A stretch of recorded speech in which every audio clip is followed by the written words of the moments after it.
Mutiara Hikmah Official, menyingkap hikmah di balik sunnah.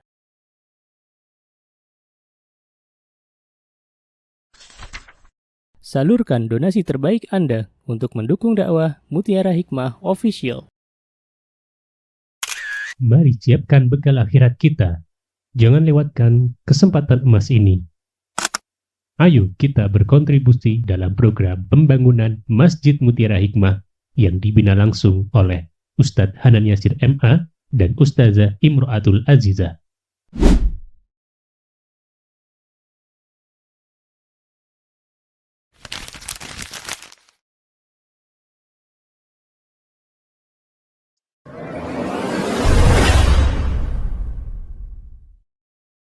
Baik ibu-ibu jamaah Majelis Taklim Umida yang saya cintai karena Allah, hari ini insyaAllah kita bersama-sama akan belajar kembali sebuah kitab yang sangat bagus, yaitu kitab At-Tibyan fi Adabi Hamalatil Quran, karya Syekh Imam An-Nawawi rahimahullahu ta'ala. Semoga Allah subhanahu wa ta'ala mengampuni dosa-dosa Imam An-Nawawi. Semoga Allah menjadikan kuburnya beliau sebagai taman dari taman syurganya Allah. Semoga Allah angkat beliau nanti kelak di dalam syurganya dan mendapatkan syurga Firdaus. Amin. Allahumma amin. Baik ibu-ibu yang saya cintai karena Allah, terakhir kemarin halaman berapa? Tentang siwak sudah belum? Selesai. PR-nya dikerjakan apa mboten nggih? Kayaknya ada PR. PR-nya apa? Beli siwak. Coba dilihat. PR-nya apa ibu-ibu? Hah? Ada PR-nya, tulis di situ. PR-nya apa? Beli siwak. Atau apa PR-nya? Nggak ada PR kemarin. Ada PR apa enggak? Apa PR-nya? Oh, karena kemarin bahas tentang masalah ikhlas juga ya. Baik. Tapi siwak belum saya berikan PR ibu-ibu. Atau bukan bagian dari PR? Nah, bukan bagian dari PR. Sudah ada yang pernah mencoba bersiwak? Alhamdulillah. Bagaimana rasanya? Seger? Atau bingung gimana cara makainya? Orang Indonesia karena terbiasa dengan pasta gigi, terbiasa dengan sikat gigi, maka tidak familiar namanya siwak ya.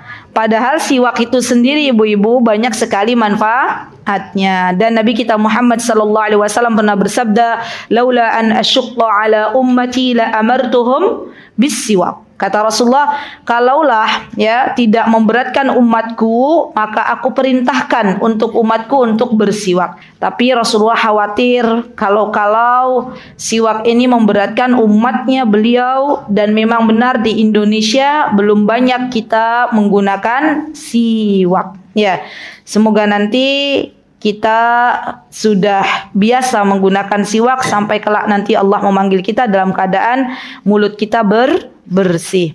Baik, berarti sudah selesai semua ya siwak ya, sampai akhir sudah? Baik. Yuk sekarang faslun baru. Faslun. Wa yustahabbu qala al-muallif rahimahullahu taala, yang punya buku bahasa Arabnya halaman 112. Ada? Enggak tahu saya kalau terjemahan halaman berapa ya? Oh, beda-beda lagi ya, dicari aja ya. Judulnya disunahkan untuk pembaca Al-Quran agar bersuci terlebih dahulu. Ketemu? Coba dicari dulu ibu-ibu. Ada sudah? Apa judulnya di situ, Bu? Oh iya, dalam kondisi 119. Yo, jazakillah khair. Dalam kondisi suci membaca Al-Quran gitu ya? Baiklah. Sampun ibu-ibu, baik saya bacakan matannya. Qala al-muallif rahimahullahu ta'ala, faslun. Faslun ini menunjukkan bab baru. Wa yustahabbu artinya adalah sunnah. Sering saya ingatkan bahwa kalimat sunnah di dalam bahasa Arab itu minimal ada 5 sinonim kata. Masih ingat ibu-ibu apa saja? Yang pertama mustahabbun. Jadi kata yustahab itu diambil dari kata mustahabbun. Yang kedua adalah sunnah. Yang ketiga adalah nafilatun. Yang keempat adalah tatawwu'un. Yang kelima adalah mandubun. Jadi ada 5. Yuk ditulis yuk. 1 mustahabbun. 2 sunnah atau masnunun. 3 nafilatun. 4 tatawwu'un. 5 mandubun. 5 sinonim ini artinya adalah sunnah.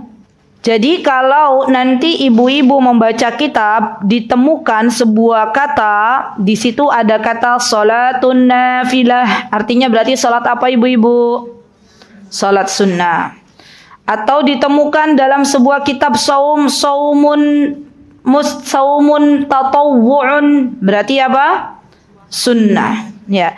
Dan arti dari kata sunnah sendiri adalah apabila kita mengerjakan maka kita mendapatkan pahala di sisi Allah Subhanahu wa taala. Tulisan tatawwu itu ta, to, waw, ain. Tatawwu'un.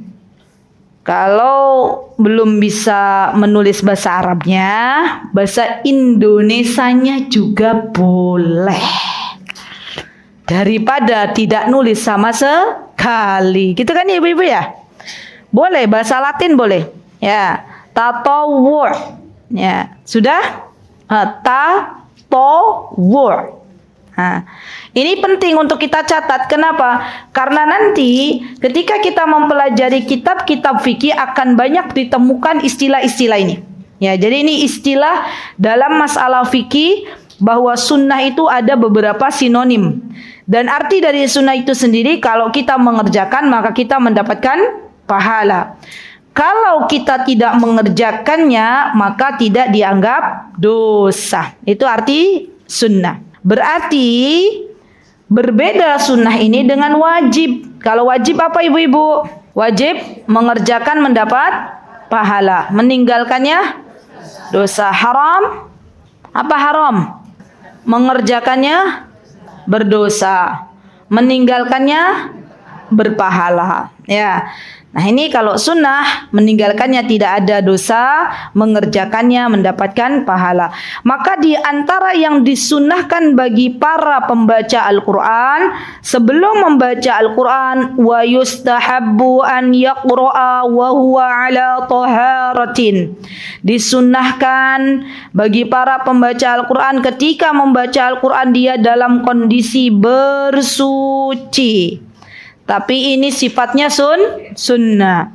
Artinya, kalaupun misalnya panjenengan membaca Al-Quran dalam kondisi belum bersuci, dalam kondisi tidak bersuci, maka diperbolehkan dan tidak berdosa. Ya, karena saya ingat ibu-ibu zaman dulu kala waktu saya masih SD itu ada sekolah siang, namanya sekolah ibtidai.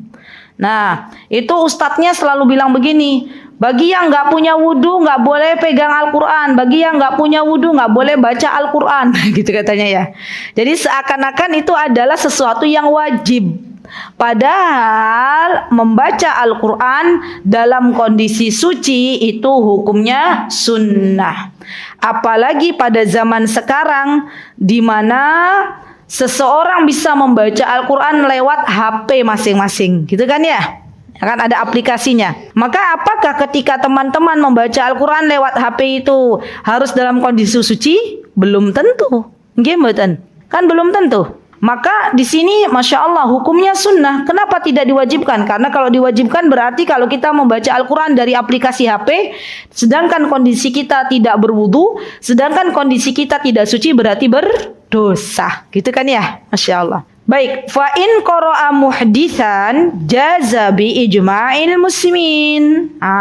Kalau seseorang dalam kondisinya berhadas, dalam kondisinya dia punya hadas, tidak dalam kondisi suci, maka jaza. Jaza ini dari kata jaza yajuzu. Yajuzu itu artinya boleh, mubah.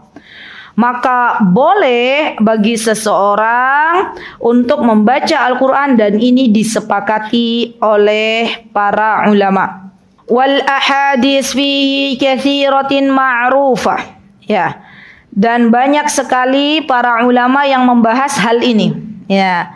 Jadi diperbolehkannya membaca Al-Quran dalam kondisi tidak bersuci. Paham ya ibu-ibu? Yang tidak boleh itu ketika panjenengan dalam kondisi junub. Misalnya contoh, junub karena setelah berhubungan biologis dengan suami istri, maka para ulama memakruhkan ketika seseorang membaca Al-Quran. Ya, jadi kalau ada orang habis junub mandi dulu, bersih-bersih dulu, baru kalau mau baca Al-Quran, baca Al-Quran. Hanya itu saja. Kalau yang haid maka berbeda pendapat. Para ulama ada dua pendapat dalam hal ini. Membaca Al-Quran boleh. Wanita haid membaca Al-Quran boleh. Yang berbeda pendapat adalah memegang mushafnya, memegang Al-Qurannya. Mushaf itu dikatakan mushaf kalau Al-Qurannya semuanya berbahasa Arab, itu mushaf, ya. Tapi kalau ibu-ibu pegang Al-Quran yang di situ ada terjemahan bahasa Indonesianya, maka kita boleh memegangnya dalam kondisi sedang haid. Berarti itu bukan mushaf, ya. Karena biasanya mushaf itu adalah Al-Quran yang semuanya bentuknya tulisan Arab, ya. Jadi yang namanya wanita haid membaca Al-Quran itu diperbolehkan. Ya ibu-ibu kalau lagi haid jangan nggak baca zikir pagi petang. Ya tetap kita baca zikir pagi petang. Kenapa? Karena dengan kita membaca zikir pagi dan petang itu menjadi tameng, benteng bagi kita dari kejahatan-kejahatan yang ada.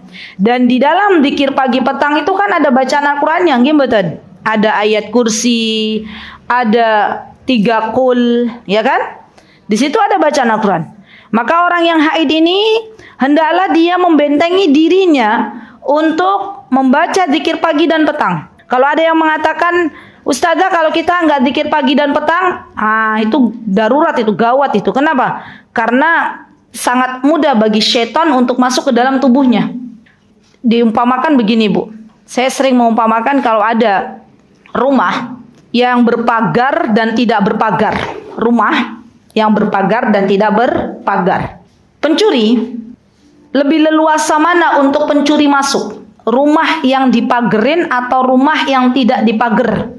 Yang tidak dipagar, ya kan? Asal masuk, lebih leluasa pencuri untuk masuk. Tapi kalau rumahnya dipagar, dia mikir-mikir, apalagi pagarnya pagar tinggi. Itu dipikir-pikir oleh pencuri. Sama halnya dengan kita ibu-ibu. Kalau kita membentengi diri kita dengan zikir pagi, maka syaitan akan mikir-mikir masuk ke dalam tubuh seseorang yang senantiasa menjaga zikir, yang senantiasa menjaga wudunya. Ya, tapi kalau orang itu lalai, dia dalam kondisi haid, sudah tidak sholat, tidak saum, tidak puasa, tidak baca zikir pagi, tidak baca zikir petang, yang ada dia hanya scroll-scroll HP, lihat sosial media, sudah gampang setan masuk. Ya. Dan biasanya banyak ya kejadian kesurupan, ya itu kan terjadi pada kaum wanita. Ya. Karena wanita ini memang subhanallah diciptakan oleh Allah Subhanahu wa taala dalam kondisi lebih dominan perasaannya. Nggih mboten? Lebih dominan perasaannya itu ada hikmahnya. Dan kita tahu bahwa sesungguhnya kejahatan itu ada di mana-mana. Di depan kita, di samping kita, di atas kita, di belakang kita. Dan di dalam zikir pagi dan petang kita minta penjagaan kepada Allah Subhanahu wa taala. Allahumma ihfadni min baini yadayya wa min khalfi wa an yamini wa an shimali wa min fawqi wa a'udzu bi'azamatika an ughtala min tahti, gitu kan? Ya, itu kita sedang minta penjagaan kepada Allah Subhanahu wa taala. Dan hendaklah kita semuanya ibu-ibu jangan melupakan yang namanya zikir pagi dan petang, gitu ya.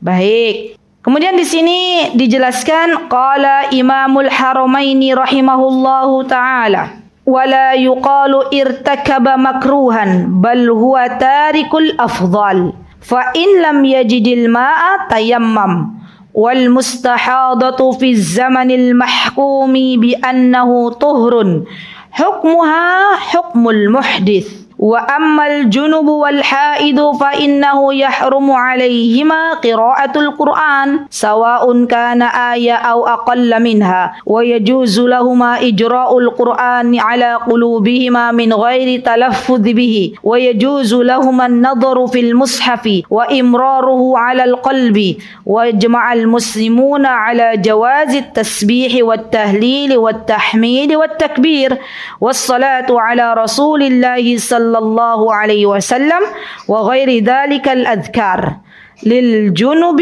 والحائض. Nih, saya izin menyampaikan bahwa di dalam kitab ini disebutkan yang terakhir ya. Kita lihat paling terakhir dulu. Wa ajma'al muslimuna ala jawazit tasbih. Diperbolehkan, dan ini sudah menjadi kesepakatan orang-orang beriman, maksudnya kesepakatan ulama, diperbolehkan bagi orang-orang yang sedang haid, yang sedang junub, untuk membaca tasbih. Subhanallah, subhanallah, subhanallah. Untuk membaca tahlil la ilaha illallah wahdahu la syarikalah lahul mulku wa lahul hamdu wa huwa ala kulli syai'in qadir, atau cukup la ilaha illallah, itu tahlil. Wat tahmid, at-tahmid itu bacaan alhamdulillah. Wat takbir, takbir bacaan Allahu Akbar. Wassalatu ala Rasulillah, bersalawat kepada Rasulullah. Apalagi di hari Jumat. Hari Jumat, malam Jumat itu adalah malam dan siang yang kita diperintahkan untuk memperbanyak salawat. Ya, hari ini ibu-ibu jangan lupa untuk memperbanyak salawat. Siapapun di antara kita yang bersolawat untuk Nabi kita Muhammad sallallahu alaihi wasallam, maka akan diganjar 10 kebaikan. Masya Allah. Dan ini kebaikan yang sangat luar biasa. Maka dari itu, minta kepada Allah Subhanahu wa taala agar kita diberikan taufik untuk senantiasa bersolawat, terutama di malam hari Jumat ataupun di siang hari Jumat. Dan kita saat ini sedang berada di dalamnya. Ya, semoga Allah Azza wa Jalla menjadikan hari kita pada hari ini hari yang barakah, hari yang kita lalui dengan memperbanyak amal saleh, dan semoga Allah Azza wa Jalla menerima segenap amal ibadah kita. Amin. Allahumma amin. Wa ghairi dzalikal adzkar. Katanya Syekh, di sini juga termasuk bagian dari al-adzkar, maksudnya adalah zikir pagi dan petang, ini boleh. Lil junubi wal haid. Nah, lihat di garis bawahi. Untuk yang junub dan untuk yang haid, berarti yang junub boleh baca zikir pagi. Ya, walaupun di situ ada Al-Qur'an di dalamnya. Ada Allahu la ilaha illa huwal hayyul qayyum la ta'khudhuhu sinatun wa la naum. Ya, ada. Tapi boleh di sini, ya. Begitu pula yang haid. Yang haid juga boleh. Dan beliau menyebutkan tentang hukumnya orang yang tidak ada air. Maka dibolehkannya fa in lam yajidil ma tayammam. Bagi siapapun yang tidak mendapati air, maka boleh bertayamum. Dan tayamum itu ibu-ibu bisa menggantikan hadas kecil, juga bisa menggantikan hadas besar. Ingat ya. Jadi gini, saya izin menyampaikan. Kapan hari ada yang tanya ke saya, Ustazah, saya punya teman itu masih di rumah sakit, kondisinya diperban, dan dokter mengatakan tidak boleh kena air. Ya, apakah dia boleh ketika dia akan bersuci dari haid, kemudian dia bertayamum? Boleh. Jadi tayamum ini ibu-ibu pada hakikatnya bisa mengangkat hadas kecil. Misalnya ibu-ibu mau sholat nggak punya wudhu, ya dalam keadaan belum bersuci, pas nyari di rumah nggak ada air, di sekitar juga nggak ada air, maka boleh bertayamum. Dan juga ketika misalnya setelah berhubungan badan, berhubungan biologis dengan suami istri dalam keadaan junub, mau mandi, nggak ada air, boleh bertayamum. Atau misalnya tadi keadaannya habis operasi katarak, matanya nggak boleh kena air, ya kan habis operasi katarak, matanya nggak boleh kena air. Ya. Dan kalau demikian berarti untuk menggantikan wudhu adalah tayamum. Jadi tayamum itu bisa menggantikan wudhu, juga bisa menggantikan mandi besar. Ya, kenapa saya jelaskan di sini ibu-ibu? Karena kebanyakan dari kita meyakini bahwa tayamum hanya sebatas bisa mengangkat hadas kecil, hanya sebatas menggantikan wudhu. Padahal ulama 4 madhab, baik itu Imam Ahmad, Imam Syafi'i, Imam Malik, dan Abu Hanifah sepakat bahwa tayamum ini juga bisa menggantikan hadas besar. Jadi ibu-ibu, kalau pas panjenengan ditanya sama temannya, misalnya kondisinya darurat ya, habis haid tapi nggak ada air, maka jangan kita katakan ya udah nanti nunggu airnya ada. Padahal dia sudah suci sebenarnya, ya sudah suci dan dia nggak mandi, ya nggak tayamum juga, maka dia berdosa. Berarti berapa sholat yang dia tinggalkan? Dan ini hati-hati ya ibu-ibu.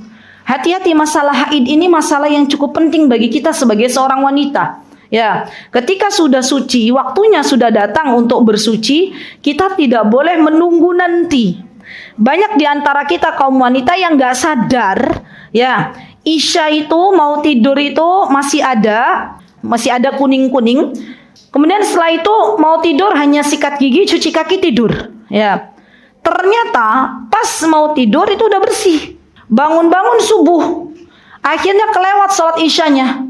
Padahal harusnya sebelum tidur itu waktunya melihat.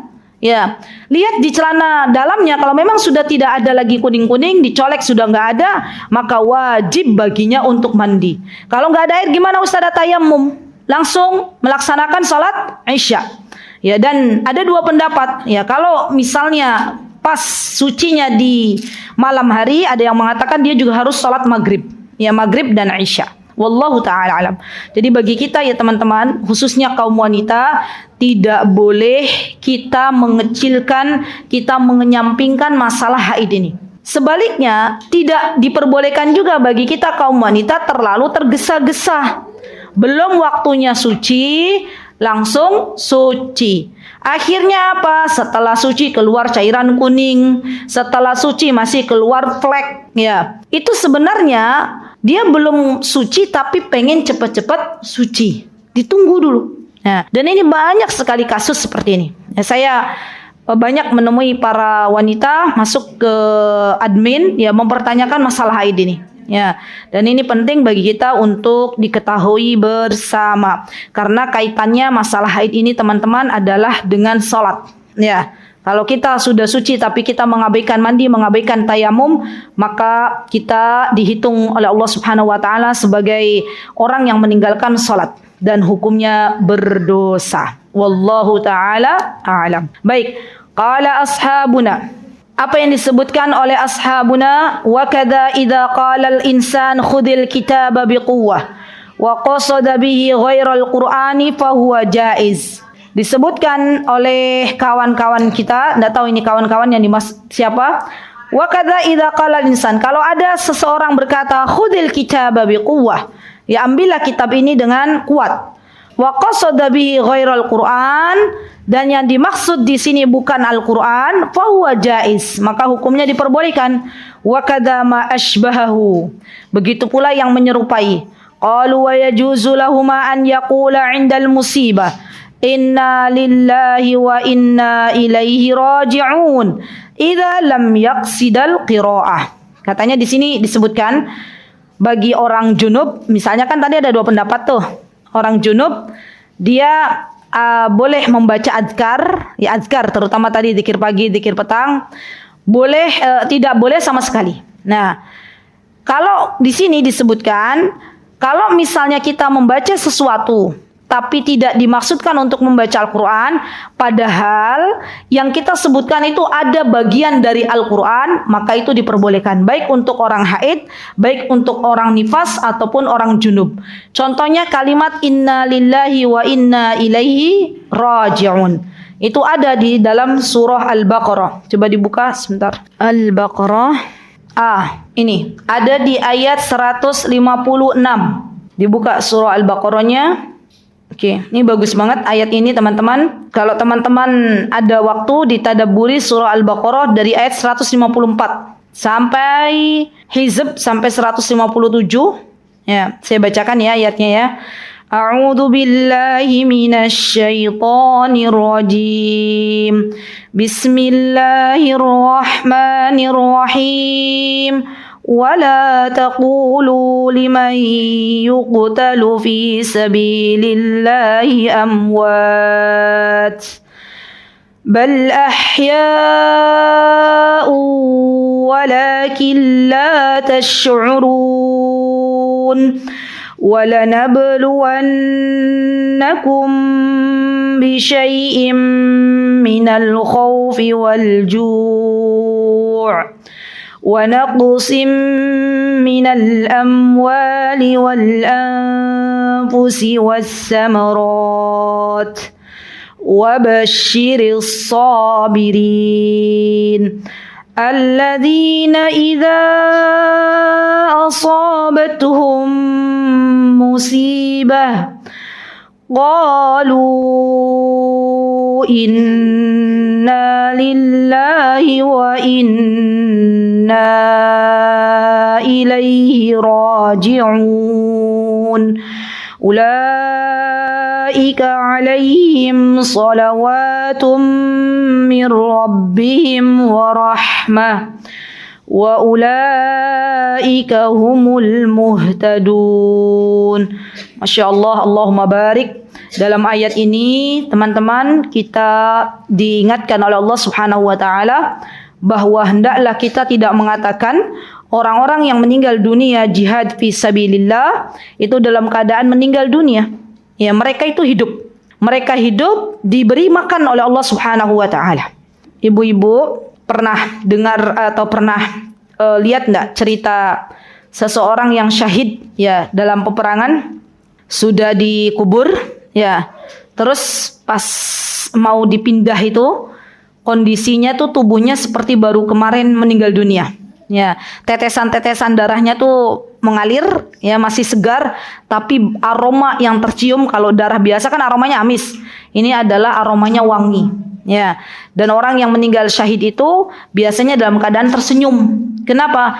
Karena sudah diperlihatkan oleh Allah di mana tempatnya nanti, yaitu di dalam surganya Allah Subhanahu wa taala. Maka kita berdoa kepada Allah di hari yang baik ini, semoga Allah Subhanahu wa taala wafatkan kita dalam keadaan kita sedang berjuang di jalan Allah, dalam keadaan kita mendapatkan kesyahidan. Dan kesyahidan itu kata para ulama juga bisa didapatkan bukan hanya di medan perang. Ya, Umar bin Khattab radhiyallahu anhu, beliau senantiasa berdoa kepada Allah meminta kesyahidan. Allahumma rzuqni syahadatan fi sabilik, kata Umar, waj'al mauti fi biladi nabiyyika Muhammad sallallahu alaihi wasallam. Kata Umar, ya Allah, aku berdoa kepadamu semoga engkau berikan kesyahidan untukku dan semoga engkau wafatkan aku di kota nabimu. Ya, Umar ini Masya Allah, ya pede sekali.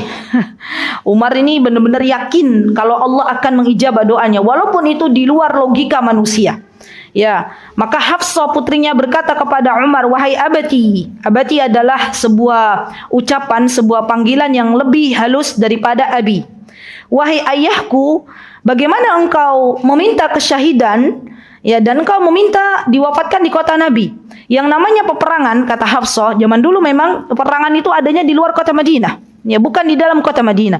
Tapi Umar dengan yakin, dengan mantap terus berdoa kepada Allah. Allahumma rzuqni syahadatan fi sabilik, kata Umar. Apa yang terjadi, ibu-ibu? Kita bisa ambil ibrah banyak dari kisah Umar. Allah zat yang maha baik. Allah zat yang mengabulkan doa hamba-hambanya.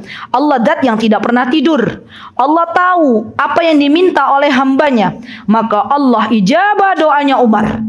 Umar sedang membaca Al-Quran, mengimami salat, ditusuk dari belakang. Ya, dan Umar syahid di kota Nabi kita Muhammad sallallahu alaihi wasallam. Ya.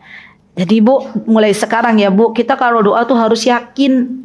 Walaupun di sekeliling kita nyinyirin kita, gak usah digubris, tetap aja kita berdoa. Ya, semua para nabi bahkan mereka tetap berdoa dengan keyakinan bahwa Allah mengijabah doa-doanya. Di antara mereka ada yang diijabah setelah 80 tahun berdoa. Di antara mereka ada yang diijabah setelah 90 tahun berdoa. Allah ijabah doanya. Dan Allah itu zat yang maha baik.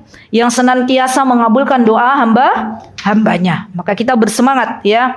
Jadi kalau misalnya kita membaca sebuah Al-Quran, bagian dari Al-Quranul Karim, ya ini disebutkan, kita balik ke sini, bahwa walanabluwannakum bisyai'in minal khaufi wal ju'. Allah mengatakan bahwa kita ini semuanya akan diuji oleh Allah. Subhanallah. Kita diberikan ujian masing-masing. Soalnya beda-beda. Diberikan rasa takut, diberikan rasa lapar, diberikan rasa kekurangan dalam harta, jiwa, ya dan buah-buahan, dan wabasyiris sabirin, dan kabar gembira bagi orang-orang yang sabar. Siapa orang-orang yang sabar ini? Orang-orang yang ketika Allah Azza wa Jalla berikan musibah, ya, berikan kekurangan-kekurangan ini, maka dia mengucapkan inna lillahi wa inna ilaihi raji'un. Maka kata para ulama, ucapan inna lillahi wa inna ilaihi raji'un ini adalah ucapan yang ada di dalam Al-Quran. Tapi boleh dibaca oleh orang yang sedang haid, orang yang sedang nifas, orang yang sedang junub, kalau niatnya bukan membaca Al-Quran. Gitu ya. Baik. Qala ashabunal khurasaniyun wa yajuzu an yaqula 'inda ruqubid dabbah subhanalladzi sakhkhara lana hada wa ma kunna lahu muqrinin wa 'inda ad-du'a rabbana atina fid dunya hasanah wa fil akhirati hasanah wa qina 'adzaban nar idza lam yuqsad bihil Qur'an. Baik, kita buka ibu-ibu. Dibuka Al-Qur'annya. Bismillah. Surat apa? Ada yang sudah ketemu? Surat Az-Zukhruf. Surat Az-Zukhruf ayat 13. Surah Az-Zukhruf dibuka ibu-ibu. Surah Az-Zukhruf ayat 13. Az-Zukhruf ayat 13. Az-Zukhruf itu surat ke-43 nggih. Surat ke-43 ayatnya ayat 13. Silahkan. Kalau yang ada Mushaf Madinah halamannya 490. Sudah. Saya bacakan ayatnya, ayat 13. A'udzubillahi minasyaitonirrajim. Litastawu 'ala dhuhurihi thumma tadhkuru ni'mata rabbikum idza stawaitum 'alaihi wa taqulu subhanalladzi sakhkhara lana hadza Subhanalladzi sakhkhara lana hadza wa ma kunna lahu muqrinin wa inna ila rabbina lamunqalibun. Nah, ada dalam surat Az-Zukhruf ayat 13 dan 14. Dalam ayat ini kita diperintahkan kalau kita sedang berada di atas hewan tunggangan. Kalau dulu orang-orang mau pergi kemana-mana naiknya apa ibu-ibu? Zaman dulu kala unta, apalagi kuda, apalagi keledai. Kalau zaman sekarang apa yang dinaiki? Sapi. Karena ada yang naik sapi. Hewan dulu. Terus apa lagi? Kerbau, kuda, siapa lagi? Baru mobil. Kalau kita berada di atas kendaraan, maka hendaklah kita membaca doa. Doane nopo? Subhanalladzi sakhkhara lana hadza wa ma kunna lahu muqrinin wa inna ila rabbina lamunqalibun. Dan ada di dalam Al-Qur'an. Jadi kalau panjenengan sedang haid, panjenengan sedang nifas, sedang junub, mau naik kendaraan, baca doa ini diperbolehkan. Kalau ya ada kalonya, kalau idza lam yuqsad bihil Quran, kalau yang kita baca itu bukan bermaksud untuk membaca Al-Quran, tapi membaca doa, gitu ya. Jadi bedanya begitu. Yang kita maksudkan bukan baca Al-Qurannya, tapi baca doa. Begitu pula dengan doa Rabbana atina fid dunya hasanah wa fil akhirati hasanah wa qina adzabannar. Ini ada dalam surah Al-Baqarah. Boleh dibuka ibu-ibu. Taruh ayatnya 102. Ya, silakan dibuka. Yuk, kita belajar lagi ya. Oke. Sudah dibuka semuanya? Yuk kita baca bareng-bareng yuk. Ini karena doa dia ya. 101, 201. Kita baca dari, Masya Allah, ini bagus loh ayatnya. Coba deh ibu-ibu tadabburi dari ayat 197 tentang haji. Ya, hari ini banyak saudara-saudara kita yang sedang berhaji. Masya Allah, kita doakan ya, semoga Allah Subhanahu wa Ta'ala memberikan kemudahan, kelancaran, kesehatan untuk saudara-saudara kita yang sedang menunaikan ibadah haji. Dan semoga nanti pulang dalam keadaan dosa-dosanya sudah diampuni oleh Allah, dalam keadaan seperti bayi yang baru dilahirkan dari perut ibunya, dan dalam keadaan mabrur dan mabrurah. Oke, baik. Ya, yuk teman-teman dibaca silahkan dari ayat 200. Ta'awud dulu ya bareng-bareng. 1, 2, 3. A'udzu billahi minasyaitonir rajim. Bismillahirrahmanirrahim. فَإِذَا قَضَيْتُم مَّنَاسِكَكُمْ فَاذْكُرُوا اللَّهَ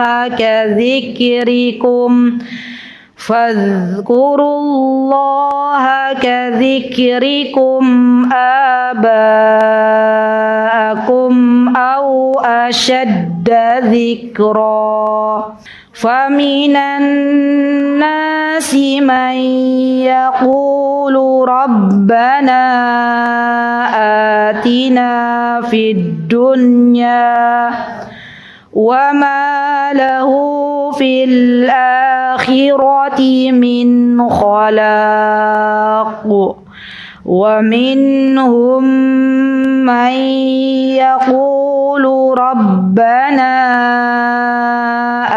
آتِنَا فِي الدُّنْيا حَسَنَةً رَبَّنَا آتِنَا فِي الدُّنْيا حَسَنَةً وَفِي الْآخِرَةِ حَسَنَةً وَقِنَا عَذَابَ النَّارِ. Jazakumullahu khairan, barakallahu fiik. Ayat ini ibu-ibu menceritakan, mengkisahkan tentang kondisi orang-orang yang sedang berhaji. Orang-orang yang sedang berhaji, orang-orang yang sedang berada di tanah haram, itu hendaklah banyak-banyak berzikir kepada Allah Subhanahu wa Ta'ala. Dan di antara zikir yang disyariatkan bagi orang-orang yang tawaf mengelilingi Ka'bah, maka bacaan Rabbana Atina dibaca ketika berjumpa dengan Ruknul Yamani sampai Hajar Aswad. Semoga Allah Subhanahu wa Ta'ala memudahkan kita semuanya untuk kembali ke sana, dan semoga Allah Subhanahu wa Ta'ala memudahkan bagi siapapun yang belum pernah ke Masjidil Haram, ke Masjid Nabawi, untuk diundang menjadi tamunya Allah Subhanahu wa Ta'ala. Amin, Allahumma amin. Jadi bacaan di Ruknul Yamani sampai Hajar Aswad tidak ada tambahan, tidak ada dikurangi, hanya Rabbana Atina fid dunya hasanah wa fil akhirati hasanah wa qina adzabannar. Karena sebagian jamaah ada yang menambah-nambahi, dan itu tidak ada riwayatnya dari baginda Rasulullah sallallahu alaihi wasallam. Baik, satu paragraf lagi. Qala imamul haramaini fa idza qala al junub bismillah au alhamdulillah fa in qasada al qira'a 'asa. Ya. Fa in qasada dzikra au lam yaqsid syai'an lam ya'tham. Jadi kata Imamul Haramain, kalau ada orang junub dia baca bismillah, misalnya mau pakai baju bismillah gitu misalnya ya, gampangannya kan begitu. Mau pakai sandal bismillah. Orang junub ini kalau ketika membaca bismillah diniatkan untuk zikir, mengingat Allah Subhanahu wa Ta'ala, maka dia tidak berdosa. Tetapi kalau yang dia tuju adalah untuk membaca Al-Quran, karena kata bismillah ini ada dalam Al-Quran. Ya, nanti teman-teman bisa lihat di dalam surah apa? Surah Nabi Sulaiman ketika mengatakan, ini surat apa namanya? Al-Anfal ya. Maka ada kata-kata bismillah. Ya, dan kalau bismillah ini dibaca karena kita sedang berzikir mengingat Allah, maka tidak berdosa. Tapi kalau kita sengaja membaca bismillah dengan niat membaca Al-Quran, maka aso ini kita sedang bermaksiat. Ya, wa yajuzu lahuma qira'atu ma nusikhat tilawatu. Ashka asy-syaikhu wasy-syaikhatu idza zanaya farjumuhuma. Begitu pula diperbolehkan membaca di ayat-ayat yang sudah dinasakh. Jadi Al-Quran ini, ibu-ibu, kalau kita mempelajari tentang ilmu Al-Quran, jadi ilmu Allah itu luas sekali, Masya Allah. Teman-teman pengen belajar ilmu Al-Quran, itu nggak cukup waktunya setahun. Ya. Kenapa? Karena di dalam ilmu Al-Quran itu nanti ada bagiannya ilmu tafsir, ada bagian nanti kita asbabun nuzul, ada lagi bagiannya kita harus belajar tentang naskhi wal mansukh. Apa itu naskh wal mansukh? Naskh wal mansukh itu ada ayat-ayat yang tadinya Allah datangkan kemudian Allah hapus dan Allah ganti di ayat yang lain. Itu artinya naskh wal mansukh. Asbabun nuzul itu artinya adalah kita sedang belajar tentang kondisi ayat ini diturunkan kepada Nabi kita Muhammad SAW itu berkaitan dengan kondisi atau dengan peristiwa apa. Itu namanya asbabun nuzul. Belum lagi nanti kalau kita mau belajar ilmu Al-Quran, kita belajar balaghah. Balaghah itu adalah keindahan bahasa dalam bahasa Arab. Belum lagi nanti kita belajar tentang tajwidnya. Masya Allah. Jadi orang belajar ilmu Al-Quran itu nggak cukup waktunya setahun, tapi beberapa tahun. Begitu nggih? Baik. Insyaallah cukup sampai di sini. Barakallahu fikunna jami'an. Ya, kalau ada kebenaran tentunya datang dari Allah Subhanahu wa taala. Jika ada kesalahan datangnya dari saya pribadi, saya memohon maaf yang sebesar-besarnya. Aqulu qauli hadza wa astaghfirullah li wa lakum wa akhiru da'wana alhamdulillahi rabbil alamin. Wassalamualaikum warahmatullahi wabarakatuh.